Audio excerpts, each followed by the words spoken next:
স্ববিরোধিতা একটা।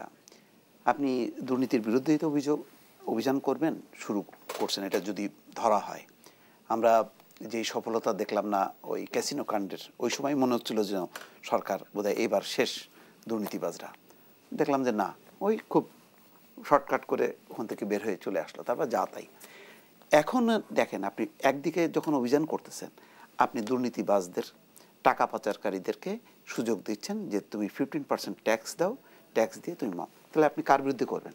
ধরেন আমি এখানে প্রচুর দুর্নীতি করলাম, আমি 100-200 কোটি টাকা 15% আমি দিয়ে আমি হলাম, যখনই আমাকে ধরতে হবে কাগজটা শো করব, আপনি আমার বিরুদ্ধে কী অভিযান করবেন? আপনি তো আমার লিগালি করলেন। আর যারা লিগালি, আমরা যারা ট্যাক্স দেই, আমাদেরকে কিন্তু সেই 25%, 30%, 35% হারে কিন্তু আমাদেরকে ট্যাক্স দিয়ে যেতে হবে। কিন্তু করাপ্ট যারা, তারা 15% দিয়ে হবে। ফলে এখন আমার তো মনে হয় যারা সৎ ব্যবসায়ী, তারাও এখন এই কাজটা করবে যে ঠিক আছে, আমি 30% বা 25% কেন দেবো, আমি 15% দিয়ে আমার এই সম্পত্তিটাও, মানে আমার সব হলো পাচার করা বা দুর্নীতিগ্রস্ত টাকা হিসেবে দেখায় আমি সুবিধাটা নেব। এইটা হলো একটা স্ববিরোধিতা। এবং আপনি দুর্নীতির বিরুদ্ধে অভিযান করবেন, আবার একদিকে এইভাবে আইন করে আপনি তাদেরকে বৈধ করবেন, এটা হয় না। এটা কিন্তু জিনিসটা মিলল না। আমি জানি না, মানে ফিরোজ ভাই আরও ব্যাখ্যা দিতে পারবেন আমি সঠিক বললাম কিনা, কেন ওনারা আইন প্রণেতা।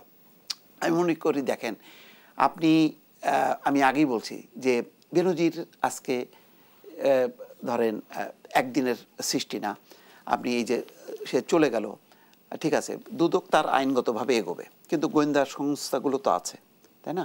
তারা তো জানে যে এই লোক পালাইতে পারে, কারা পালাইতে পারে, কারা পালাইতে পারে না, এই হিসাবটা কি তাদের নাই? তার 7টা পাসপোর্ট যে করতে পারে, হ্যাঁ, একটা সরকারি দায়িত্বে থেকে সে 7টা বেসরকারি নামে পাসপোর্ট করে ফেললো। এই তথ্যগুলো গণমাধ্যম কর্মীরা যারা ওই ভেতরে ঢুকতে পারে না, তারা জানতে পারে, আর ইন্টেলিজেন্স জানতে পারলো না, সরকারি সংস্থাগুলো জানতে পারলো না, তাকে আটকাতে পারলো না। কই, আমি তো দেখি যে বহু রাজনীতিবিদ যাইতে যে এয়ারপোর্টে আটকা পড়ে, তারপরে কি ব্যাপার না, আপনার সমস্যা আছে, বাধা আছে। তো উনার ক্ষেত্রে কোনো বাধা হলো না, উনি এত তার আগেই তো, মানে উনি যাওয়ার আগেই তো সব কিছু প্রকাশিত হলো। আসলে আপনি একদিকে আপনি দিচ্ছেন, ছাড় দিচ্ছেন, আরেক দিক দিয়ে আটকাচ্ছেন, মতিউরকে আটকাচ্ছেন, বেনজিরকে পার পাওয়ায় দিচ্ছেন। ওইদিকে দুর্নীতির বিরুদ্ধে অভিযান করবেন, আবার আইনগতভাবে আপনি দুর্নীতিবাজদেরকে আবার জায়েজ করার জন্য আপনি বিধানটাও করলেন। এটা তো হয় না, এটা তো স্ববিরোধিতা। তাহলে আপনি আগাবেন কেমনে, কার বিরুদ্ধে অভিযান করবেন? এই আইনটা পাশ হবার পর আপনি করাপ্ট লোকই তো খুঁজে পাবেন না দেশে, যার বিরুদ্ধে আপনি অভিযান করবেন। তাহলে কিসের অভিযান হচ্ছে? তো এইগুলি শর্টকাট করে যত আপনি গোটায় আনবেন, এগুলি ভিতরে কিন্তু রয়ে যাবে, আবার দেখবেন বিস্ফোরিত হবে। কিন্তু আমরা তাই দেখছি মোস্তফা ফিরোজ, যে পালানোর পরে নিষেধাজ্ঞা জারি হচ্ছে এবং ধরাছোঁয়ার বাইরে যাওয়ার পরে সম্পদের হিসেব চাওয়া হচ্ছে। এই বৈপরীত্য কেন?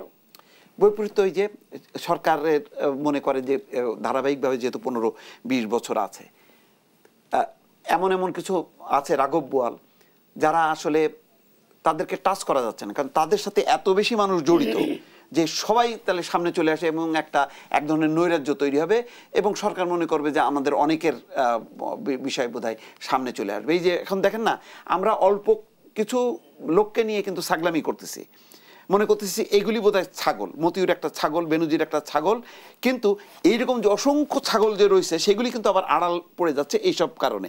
ওইগুলিকে আমরা সামনে আনতে চাই না বলে কেউ কেউ পার হয়ে যাচ্ছেন, আর কেউ কেউ থেকে যাচ্ছেন। আমরা দৃষ্টান্ত হিসাবে একটা দুইটা রেখে বলছেন না, এই তো আমরা এই যে দুর্নীতির বিরুদ্ধে 0 টলারেন্স, কিন্তু অন্য দিক দিয়ে কিন্তু সাগর চুরি হচ্ছে।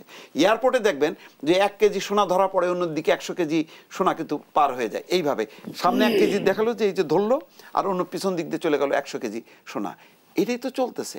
তাহলে আপনি এইটা করে এক ধরনের জনগণকে একটা আইওয়াশ হচ্ছে, অন্য কিন্তু কাজের কাজ কিন্তু কিচ্ছু হচ্ছে না। দেখবেন যে এই অভিযান কিছুদিন পরে থেমে যাবে, কিন্তু আর চলবে না। কিন্তু ওই যে ক্যাসিনো কাণ্ডের মতন চললো, হঠাৎ করে নাই, কি ব্যাপার? তাহলে কি সব মানে ঠিক হয়ে গেল লোকজন? যদি ঠিকই হতো তাহলে আজকে এতদিন পরে এসে এই অভিযানটা করতে হচ্ছে কেন?